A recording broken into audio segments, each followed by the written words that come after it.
Mac, you see this? You hear about this? But in the ocean blue, orcas gone wild. They have been attacking ships, pods of orcas, mind you, attacking ships off of the coast of Scotland, boat races near Spain. Of course, they've always been running havoc in the Pacific Northwest.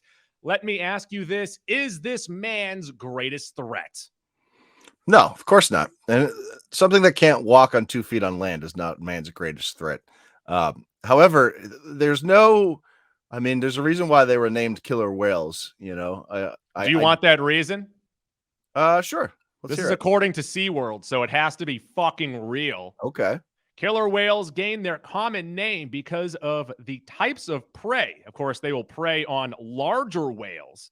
And once they were called killer whales by sailors who witnessed them attacking a larger cetaceous.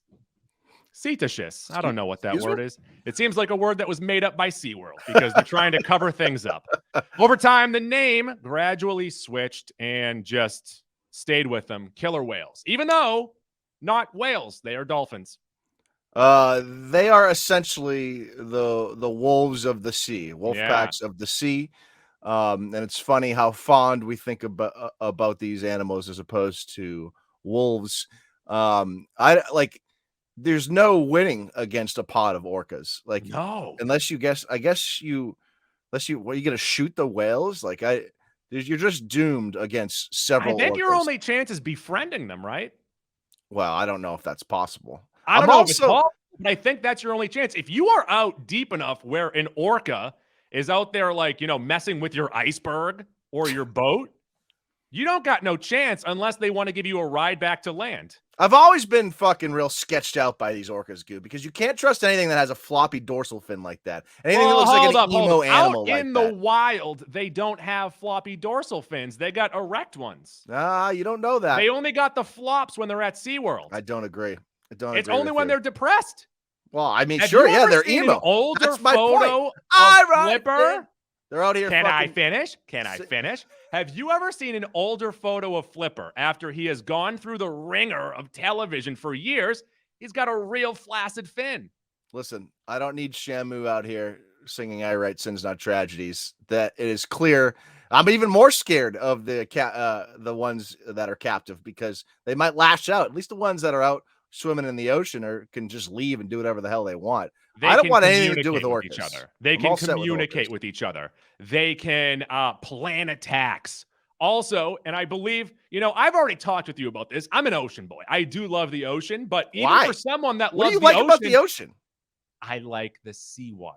I like the feeling of the waves crashing upon me. Yeah, but let me just say this. I don't like salt water. Even as someone who loves the ocean, I don't go beyond like my lower rib cage. I don't want to know what's happening out there. Yeah, I go to my waist. When I was in the Philippines, we went to lagoons and other ocean parts where I was diving into, 50 feet of ocean. And as soon as I would hit in there, I would immediately hop out because you don't know what the fuck is beneath you. Give me a lake, give me a river, give me a stream, give me a pond. I'm all set with the ocean, but you're a fake ocean guy. If you say you love the ocean and only go up to your rib cage, you're not an ocean guy. I'm not a surfer or nothing. You're not an ocean guy. No chance. I'm an ocean guy. I love the seawater. When I eat clams, I don't even fucking clean them off. I just scarf them down. Fake ocean guy.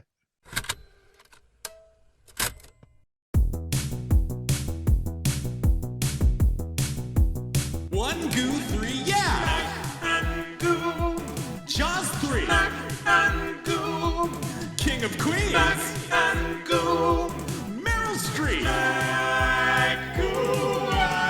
Entertainment. Yeah, I'm Goo. And I'm Mac. And we are the Mac and Goo program. We are slowly transitioning into an animal attack podcast. Well, listen, we gotta run over every possible scenario there is on this earth. So eventually we'll cover it all. And I mean, animals fascinate me. I'm a lot like Brian Fellows. Yeah, but you're fascinated in a scared way. Oh my God, I am. Like, I love to learn about bees, but I hate bees. But I never talk. Yeah, you're a bit of a scaredy cat. I'm a little less scared, but that's only because Like for my secondary job for years, I was like crawling under porches, dealing with dead bodies of Yeah. animals. So I'm not as I afraid. will say this, though, for someone who lives in a place called Rat City, I have no issues with rice or, not rice, with mice or rats. Well, yeah, because you could just punt those things. Those aren't really, scaly. Yeah, like when I see mice poop in my house, I'm like, goddamn Feifel. Are you ready for today's topic, Mac? I guess so. I don't know. Goo's been Mac teasing has this no fucking- idea what this topic is. I stumbled upon something the other day that I thought was quite interesting, and I said, I'm not going to tell Mac what it is because he might poo-poo me, and I would rather just get him on camera. I'll get his general reaction when I throw it at him. But before we do that, Mac, can we play a little game of Goo's Clues to see if you can figure out what the topic is? All right, sure. Yeah, Goo about a week ago told me an episode idea and that I could come as Malin and Max. So I said, sign me up. I just got to come with a can-do attitude. And Goo also told me I might have to do some math today. There's no real math. It's just tally. Just tally stuff. Tallying up. All right, gotcha. The first clue is this episode is in honor of Barbie v. Oppenheimer.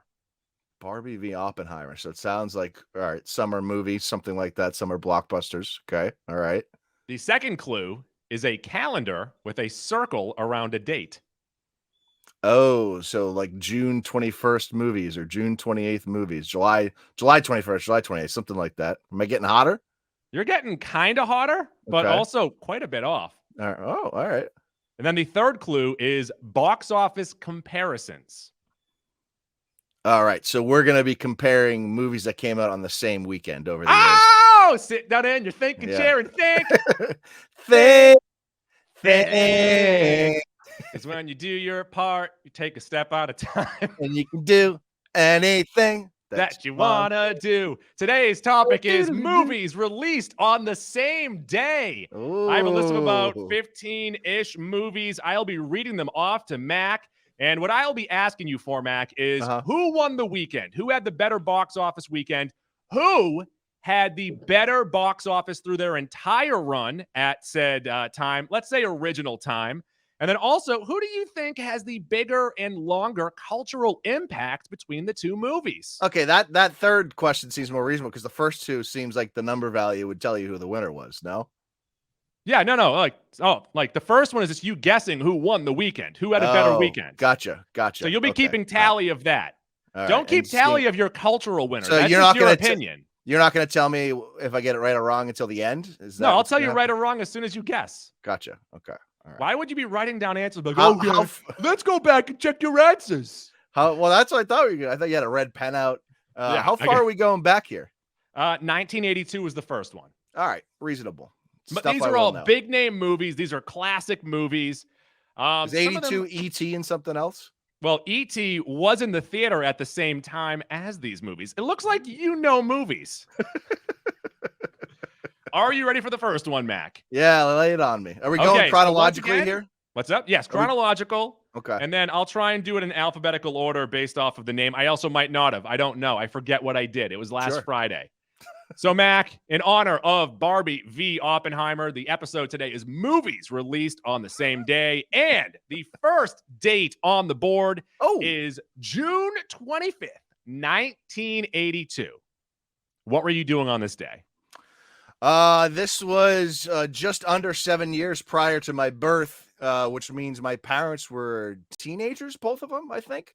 So I wonder, they were probably doing some stuff they shouldn't have been doing. Especially your dad. Yeah, especially my dad.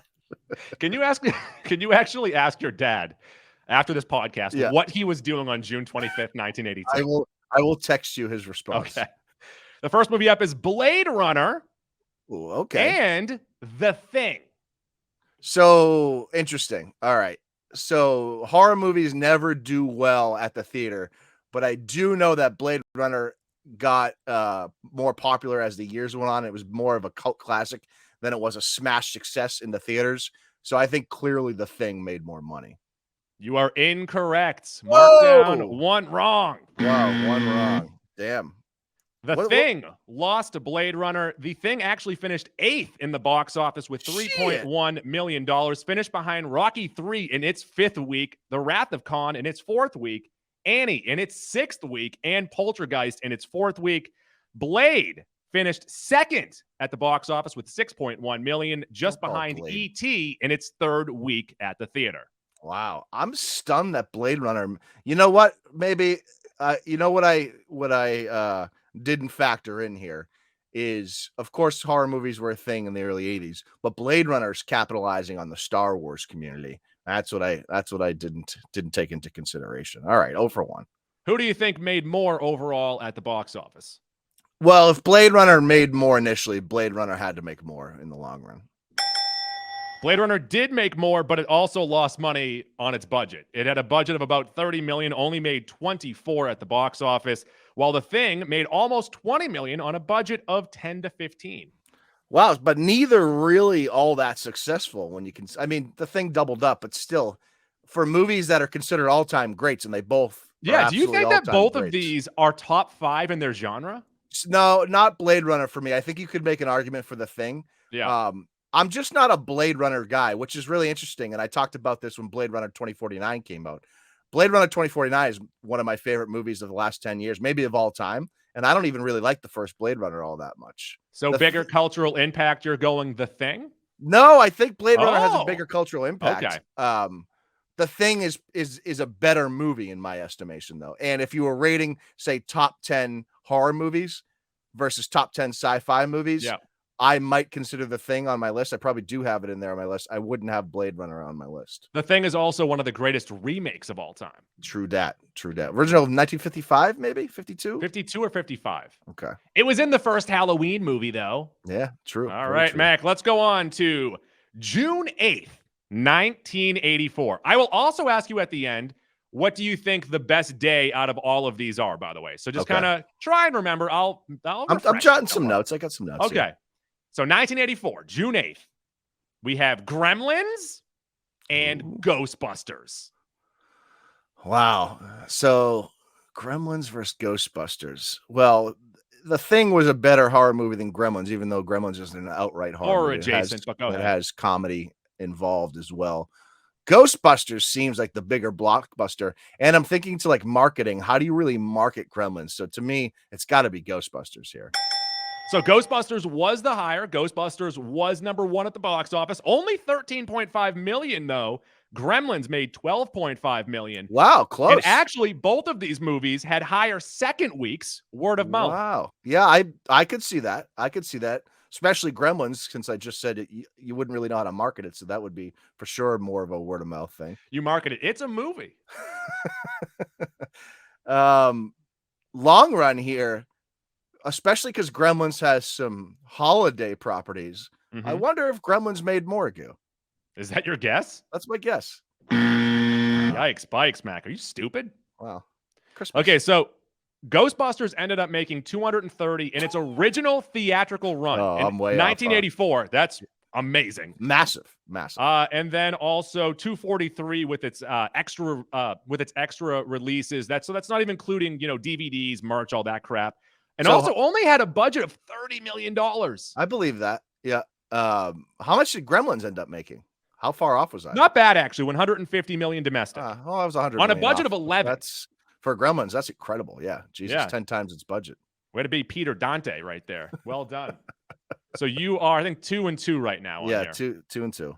All right, let's go down to a date that I know you love. These two movies are at the top of your list. Okay. June 13th, 1986. Ooh, this has got to be Back to the Future? Or no, Back to the Future was 85. So you were right with Back. I thought you might have actually guessed this. I'm like, wow, that's amazing that you knew this fucking release date.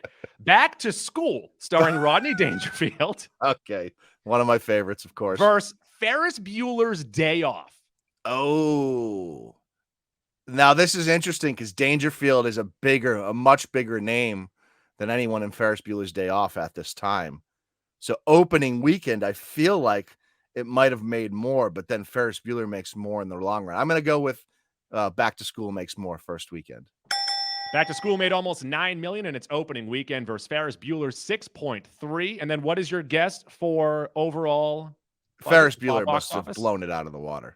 Really? Back to School. This is only in theaters. And of course, Ferris Bueller's Day Off is like, everyone fucking loves it. Everyone goes nuts for it. Everyone loves that bag of mayonnaise. So the word of mouth took forever in 86, I guess. People didn't Back watch to School made 91 million at the Holy box office fuck. on a budget of 11 million. Does that not tell you how much of a star Rodney Dangerfield was? 'Cause Yeah. this movie is just Dangerfield. Yeah. It also kind of tells you how moronic people were in 1986. Oh, wow. That blows my mind. 91 million is a lot of fucking money for a movie that's okay. It's okay.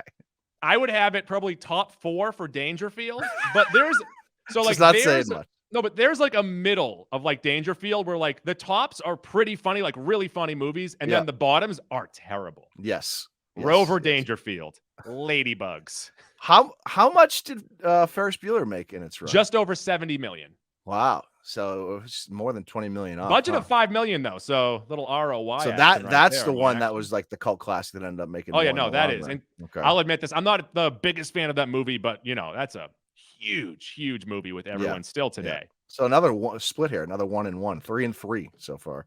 Let's go on to this next one. July 15th, 1988. Just before the birth of our lords. That's us. That's me and you. Die Hard versus A Fish Called Wanda. Fish Called Wanda is a critical darling. Die Hard, I feel like I've heard too much. See, this almost feels like a trick question. I've heard about Die Hard too much for it to not be. But thinking about all the conversations we've had about Die Hard, some serious doubt around Die Hard heading into this movie because of the actor. No one believed in Bruce Willis. So I'm going to say A Fish Called Wanda made more in its first week. So you were right when I said it was a trick question, because this is an absolute trick question. Both of these movies were released to limited theaters in its opening weekend. Yeah. So in its opening weekend, Die Hard only made $600,000 versus A Fish Called Wanda, which only made $115,000. Jesus. Double. But trick now let's question. go to week number 2, where Die Hard, everyone loved it. Everyone's like, this is great, because everyone had action movie fatigue, but this turned it on its head. How the turntables. And its second weekend made $7.1 million. And A Fish Called Wanda did not get a 1,000 theater release until week 5. Huh. So this is kind of cheating here. You kind of fucked It is, me but with you this guessed question. it. You said this is a trick question. So Die Hard obviously made way more in its long run. So another 1-1 split here. But you absolutely, Babysitter absolutely fucked me here. You are correct. Die Hard went on to make $84 million domestic, $141.6 worldwide on a budget of $28 million. A Fish Called Wanda eventually made $60 million. Listen, just to chime in about Die Hard here. I know I'm not. I've been staunch that Die Hard isn't a Christmas movie, and I will forever maintain. Are you here to tell me that A Fish Called Wanda is? However, if you guys remember when we reviewed Die Hard, I like that movie a lot. Yeah. It's the first action movie that you can really think of that didn't have this big, massive, muscly guy. It was an everyman as an action hero, and that's why that movie kicks ass. Also, the bad guy's dope. Yes, very true. Shout out Hans Gruber. Yeah. All right. Here we go. Let's go to June 23rd, 1989. Ooh, We're both alive. We're both finally alive. Kicking. Here we go. We're both at the theater on this opening weekend. Mac, Batman. Batman versus Honey, I Shrunk the Kids. Now, one is obviously a much more family-oriented movie, and that's a movie I watched on VHS 100,000 times in the Might have broke 90s. the VHS, yeah.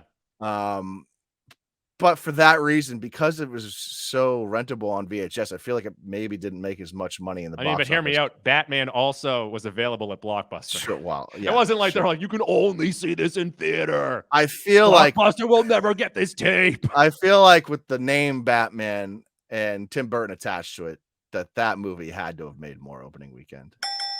That is correct. Batman opening weekend made $40 million. Number one, of course, summer of 1989 was referred to as the summer of Batman. Honey, I Shrunk the Kids, though, a Disney movie, did make $14.2 million in its opening weekend. 1-2 at the box office. Mac, who do you believe made more in the long run? Obviously, Batman here. That's an easy one. 250 domestic, 411 worldwide in 1989 on a budget of $35 million. Credit to Tim Burton there. That's pretty good. That's a lot. Making your full budget back on opening weekend is a hell of a job there. How much And did Honey I Shrunk the Kids make overall? 130 on a budget of Pretty good. 18. Pretty That's good. really good. Yeah. That's really good. Mac, July 12th, 1991. Where were you? July 12th, 1991. Great question. Probably raising hell somewhere. Hell yeah, brother. Short brothers right there. Boys in the Hood versus Point Break. Oh, this is a good one. Boys in the Hood versus Point Break. Boys in the Hood is a better movie. Point Break is more of a blockbuster, more of a movie that would sell to a wider audience. So I'm going to say Point Break made more opening weekend. Wow. Boys in the Hood, $10 million. Point Break, 8.4. Neither won the box office, though. Boys in the Hood finished third behind T2 in its second weekend. Makes and sense. number one at the box office that weekend was the re-release of 101 Dalmatians. Point Break fourth. We as a people sucked in 1991. What the 1991, fuck is that? not a great year for us. We've already said this. We don't love 1991. It's just funny that the top movie on unreal. a good weekend for movies, 101 Dalmatians from that is 1967 or something. Listen, boys, I'd say Boys in the Hood is an all-timer. I wouldn't say Point Break, but to some it is. That's three somewhat all-time. I mean, T2 is an all-time great movie, but that's all-time recognizable movies, and 101 Dalmatians beat all three. And that's T2 in its second week, so it's not like 5 weeks in. Fucking insane. Yes. So who do you think had a better run at the box office domestic? I'll stick with Boys in the Hood here since I didn't get it right the first time. Boys in the Hood, 57.5 domestic on a budget of 6.5. Ooh, ROI. And then Point Break, 43 domestic, 83.5 worldwide on a budget of 24. Okay. Let's move on to just 1 year later. The holiday season. Whoop-de-doo, hibbity-dop. December 11th, 1992. What did you ask for Christmas in 92? I was probably barely speaking at this point. I'm trying to think. Maybe Teddy Ruxpin. I probably got a Teddy Ruxpin. Okay. All right. I think I got a Super Nintendo as a family. That was either 92 or 91. Tough to play as a 3-year-old. I'm better than you. I'm smarter than you. We have The Muppet Christmas Carol versus A Few Good Men. Is A Few Good Men rated R? I believe so. Man, so A Muppet Christmas Carol had to have won opening weekend. Really? A Muppet Christmas Carol finished sixth with only $5 million. I think this is around the time where people started to get sick of the Muppets. Okay. So it finished behind Home Alone 2 in its fourth weekend, The Bodyguard in its third weekend, Aladdin in its fifth weekend, and A Few Good Men in its first weekend at $15.5 million. That's A another. Few Good Men is a star-studded cast, dude. Yeah. No, I know. I was thinking maybe overthinking that one. That is a loaded theater weekend, by the way. All-time theater weekend right there. Do you think the people that were deciding on which movie to go to were saying, am I a man or am I a Muppet? Am I a You know what Muppet? happened there? Because I didn't have all the context. All the Muppet people went to Aladdin. If you combine Aladdin and Muppet, I would have beat not Die Hard, A Few Good Men. If I'm a man, then I'm a very manly Muppet. A very manly Muppet. Who do you think had a better run at the box office overall? Clearly A Few Good Men. That is correct. 141 domestic on a budget of 41. The Muppets made 27.2 on a budget of 12. But the longer cultural impact? The one line of "You can't handle the truth" probably. Yeah, when Gonzo says that to Rizzo. Yeah. Probably supersedes anything from that Muppets movie. But it's not that far off, right? No, it's close. Because this is kind of a cult Christmas classic now. Everyone has seen that movie for sure. All right, let's go on to 1995. What are you doing in 95? November of 95. I'm probably smashing my ankle with a skip it, playing with loads of Play-Doh. And at 6 years old, I probably was playing Sega Genesis, maybe? What year did the Genesis come out? Sega Genesis. All right. November 22nd, 1995. On one end, Casino. On the other end, Toy Story. Oh, So this is interesting because your natural inclination would be Toy Story, but it's the first of the Pixar movies. And I don't know if people would have had faith. And I could also see people, I don't know, because we're just talking about how people are stupid here. People somehow being put off by the animation initially. It was a little wonky. I'm going to go Casino here on opening weekend. Fuck Casino me. made $10 million. Toy Story, I'll just give you what they made in just the weekend, because Toy Story actually had a 4-day release because it came out on that Wednesday, I believe. Sure. As opposed to the Thursday night. It made $29 million over the weekend, 39 overall in the holiday weekend. Bang. That's a massive weekend. So obviously Toy Story then made more in the long run. You are correct.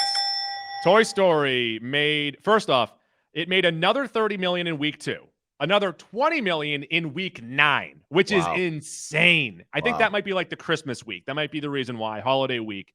And then overall, it made $223 domestic, almost $400 million worldwide on a budget of $30 million. Toy Story was so successful that they have literally bought themselves 30 years. Now we are getting to the end of the 30 years here where they're going to have to rethink their strategies, because now they're spending $200 million on movies, and now those movies aren't making $200 million. Casino ended up making 42.5 domestic, 116 worldwide on a budget of 52. Do you think that movie had the issue of being compared to Goodfellas? For 1,000%, people would say Poor Man Goodfellas, or we've seen this before. Casino is great, though. That movie is great. No, Casino is great. It's really long, though. Do you think that actually? It is long. I think they might have had to show it one less time in the theater because of its length. Well, if you compare it, what's Toy Story, 90 minutes, 95 minutes, 100 minutes compared to 71 minutes, 3 hours. So yeah, you can show double the amount of Toy Story screenings in the day that you can show of Casino. Let's move on now to another 1995. It's a hot year for movies being released on the same day, December 15th, the holiday season. We have Heat. Okay. Versus Jumanji. So if there was some fatigue with Casino, there had to have been massive fatigue with Heat. And Heat, I don't even really like that much. I don't know if anyone does. Please tell me Jumanji made more. Jumanji made $11 million, number 1 at the box office, while Heat was second behind. No, I'm sorry, it was third behind week 4 of Toy Story. Well, look at that. Toy Story still going strong. Toy Story still hot. Who do you think made more overall? Oh, Jumanji by a mile. Jumanji made $100 million and $262 worldwide on a budget of $65 million. Heat did make 67.5 domestic on a budget of 60, so that's actually not very good. No, it's not. But you got Michael Mann, Bobby D, Al P. Bit of a cosmic gumbo.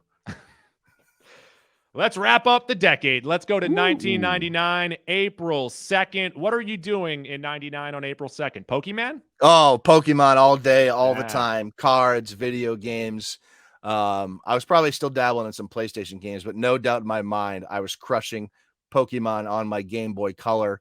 I initially was a Pokemon Red guy. It got stolen out of my bag at school, at the Lowell School, James Russell Lowell School.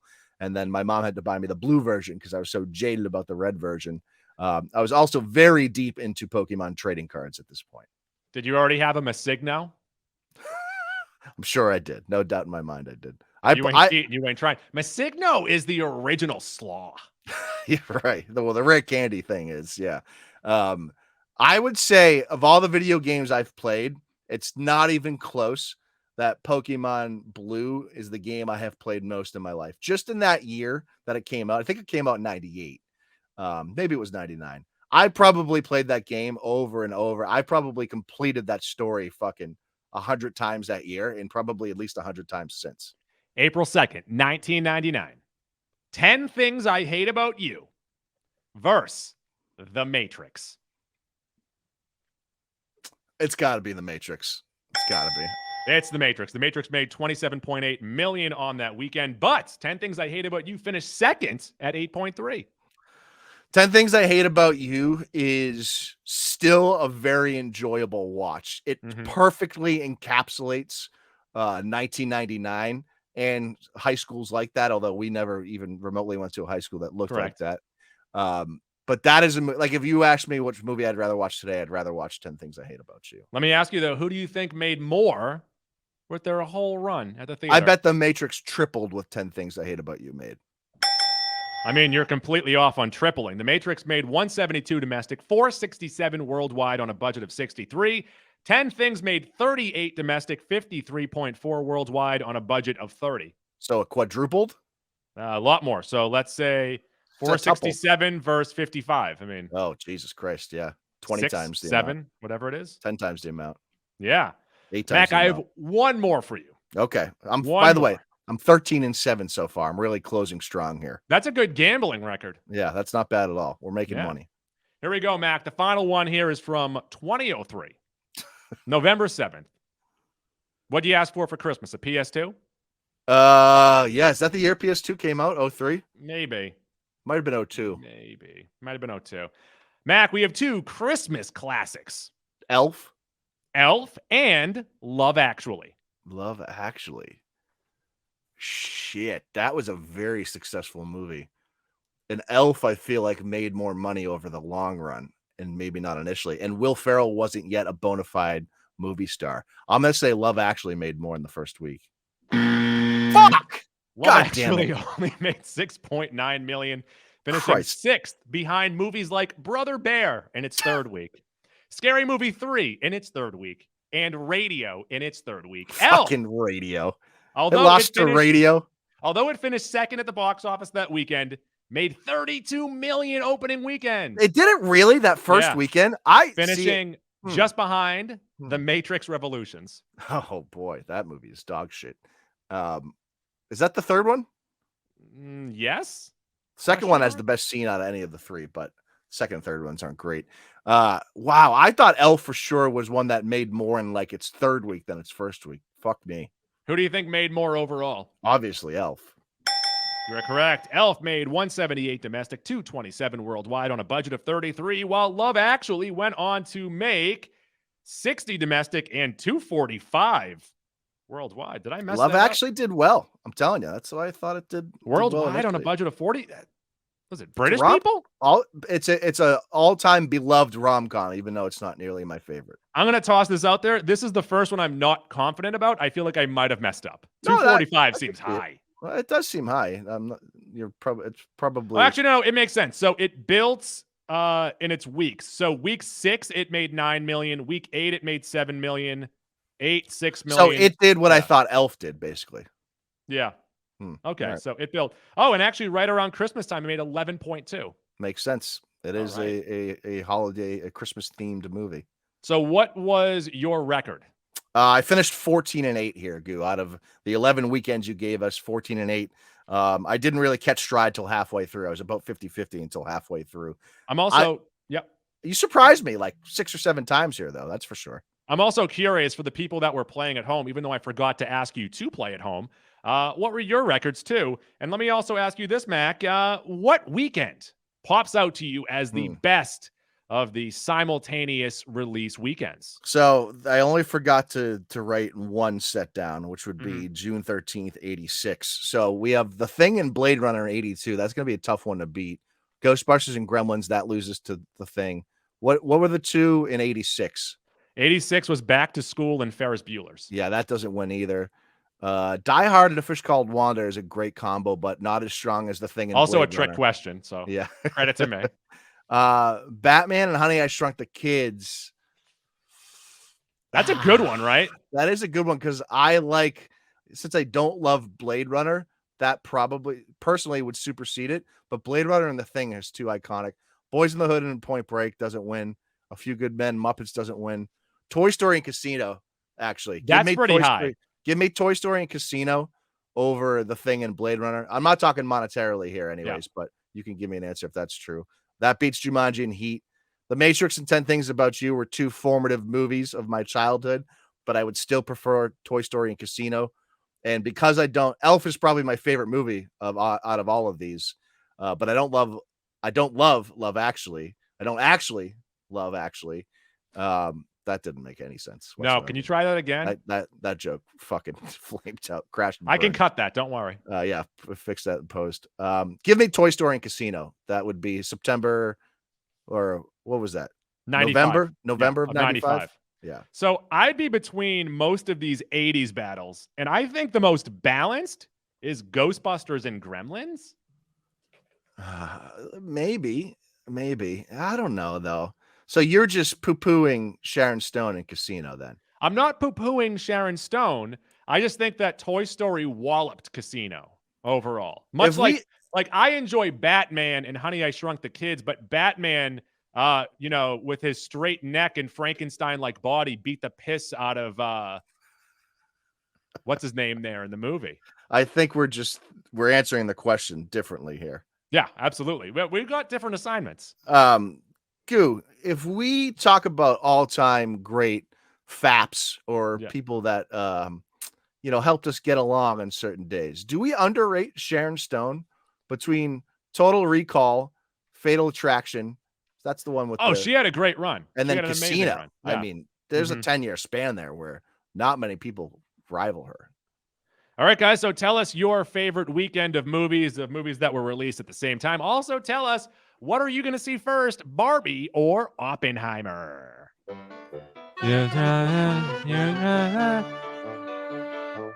Let's get into Maxac. And Maxac could be anything it could be about. And this week we are telling you to do it.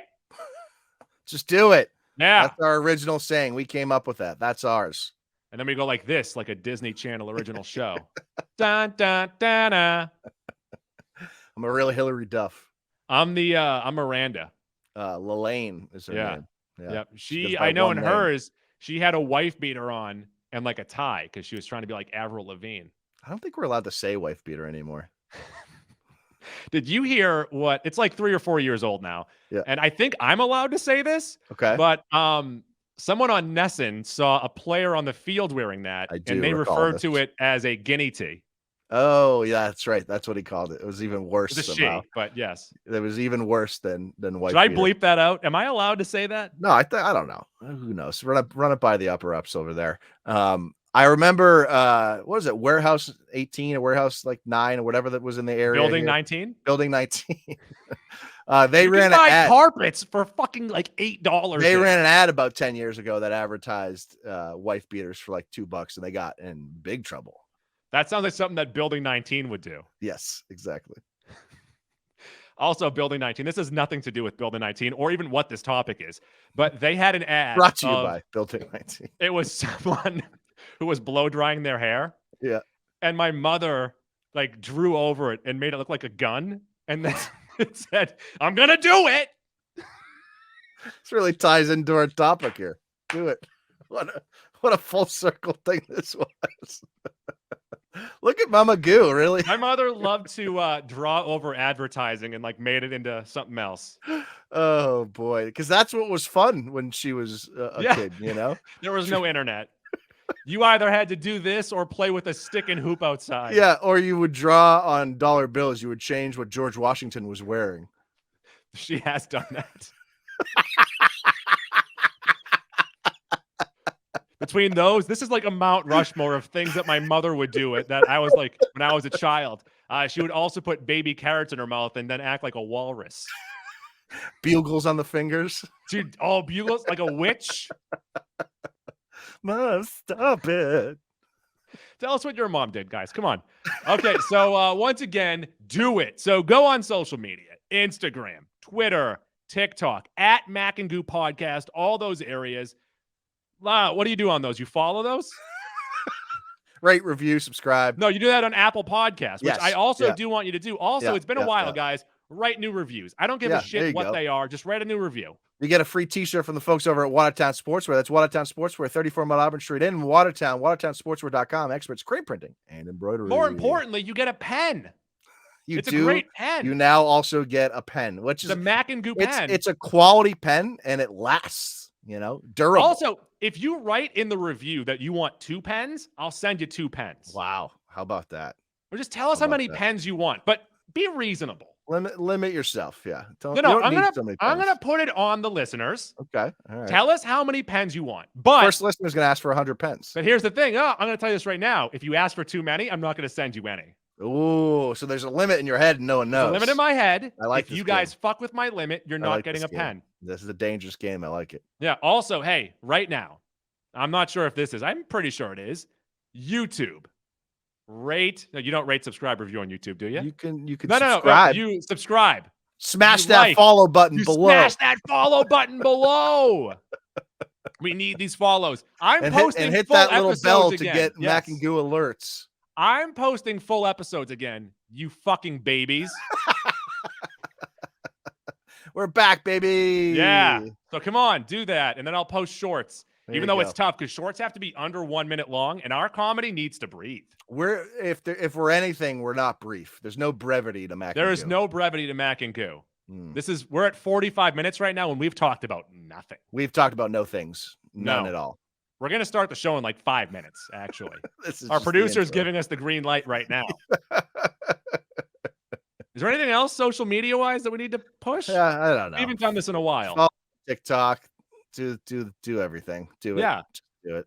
Yeah, follow Mac at Fleetwood J Mac on all those. He actually go. does, his own thing. I'm not a real person. I'm just what this brand is. Cop said that you didn't matter. I don't matter. So, all right, I guess that covers our plugging portion of the Yeah. show anyways. There you go. So, this is, because we pre-recorded this a little bit ahead of time, this Mhm. is our July 3rd/4th episode. Bang. So I'm glad you had a nice holiday, guys. Yeah, I'm hoping if you're out shopping right now or if you're commuting to your 4th of July party that we helped you out. You know what? You have a little bit of trivia for your 4th of July party now. Yeah, Hey, did you know so-and-so made more than so-and-so? It's actually funny. The other day at work, one of my coworkers is like, hey, did you know that Batman was released on this day? And I'm like, yeah, but did you know that Honey, I Shrunk the Kid was also released on this day? There you And go. I was met with silence. You have They're like, why? This guy's fucking They're like, weird. oh, where are you going with that? And I'm like, I just thought it was a fun fact. I had nothing else. That was it. Yep. That was the end of our conversation. I haven't talked to that person since. Yeah. Well, that makes sense. Oh, actually, I have this this is the last little piece of this episode. And I thought Okay. this is pretty funny and it made me think of you because it has to do with spite. All right. One of my coworkers said that the only reason why she is still a vegetarian is out of spite because as a teenager, her parents told her that it was only a phase. I do respect that. And you can get appropriate nutrition via that diet. I actually know a reformed vegan who tried her darndest. She was a vegan chef, in fact, but your body just doesn't respond that well to it. You live however you want. I don't care. But if you want to talk the actual nutritional value in a vegan diet, it's very little. It's Yeah, very but little. Could spite drive you, though? I feel like it could. I think spite is the greatest motivator on planet Earth. All right. I really believe that. So that'll do it for us right now. Check us out next week. I know we'll have a dump maybe at the end of this week. Next week, maybe we'll do a mix of the new Mission Impossible movie and Indiana Jones. I'm not sure I think Indiana Jones, and I know that this is after the fact because it already came out. I'm not seeing that in theaters, by the way. I also think a lot of people aren't. I don't think it's going to do well. That makes sense. Because I think, and we kind of saw this with The Flash, but gearing movies towards older men is not a good way to make movies. And this is coming from the 1% of Crystal Skull fans here. And I'm Mac's not, a huge Crystal Skull not guy. interested in this movie whatsoever. Like when women ask Mac what his favorite sex act is, and he says the Crystal Skull. And they're like, what? Excuse me? Yeah. Yeah, I'm going to put this alien's head over your head. Mind if I put the Scream mask over yours and then do you from behind? That's Keith's, actually, but still. Yeah. Well, same All right. thing. Well, hey, Tuesdays are Goose Days. I abuse kangaroos. Bye. Now it's time for girls jumping on trampolines.